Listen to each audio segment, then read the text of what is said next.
তো এখানে বিরিয়ানির চালটা আমরা ভিজাতে দিয়ে দিয়েছি, আর সেদ্ধ হচ্ছে, আর এখানে মাংস হচ্ছে, আদা রসুন বাটা হচ্ছে এখানে শিলের মধ্যে। তো এখানে পেঁয়াজগুলো ভাজা হয়ে গেছে। আমাদের যে মেন, তো এখন মাংস কষানো হবে। এখন টমেটো, পেঁয়াজ, কাঁচা লঙ্কা দেওয়া হয়েছে, এটা হালকা ভাজা হলে এর মধ্যে এবার হলুদ গুঁড়ো, পরিমাণ মতন হলুদ গুঁড়ো, আর এর মধ্যে একটু বেশি করে লঙ্কার গুঁড়ো, একটু ধনে গুঁড়ো, জিরে গুঁড়ো, সামান্য পরিমাণে নুন, আদা রসুন বাটা দিলাম।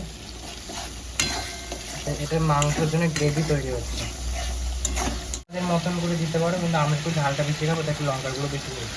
মাংস দিলাম, এবার ভেজে রাখা মাংসটা ভালো করে কষিয়ে নিতে হবে। আমাদের কড়াই উঠে জন্য জলটা ফুটবে, ফোটার পরে জলের মধ্যে গরম মশলা, ঘি সব দেওয়া হয়েছে। সেখানে দিকে হাঁসের ডিম সেদ্ধ হচ্ছে, দেশি তরকারি রান্না হবে।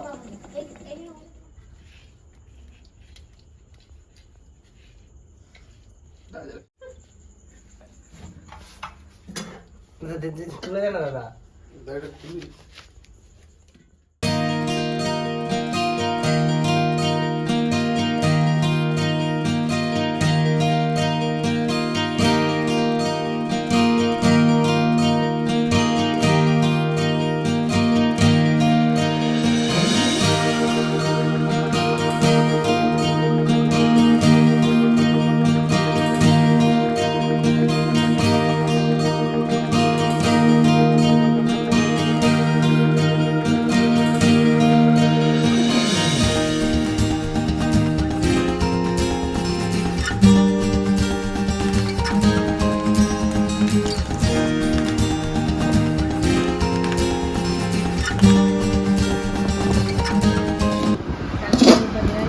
তো আমাদের বিরিয়ানি কমপ্লিট হয়ে গেছে।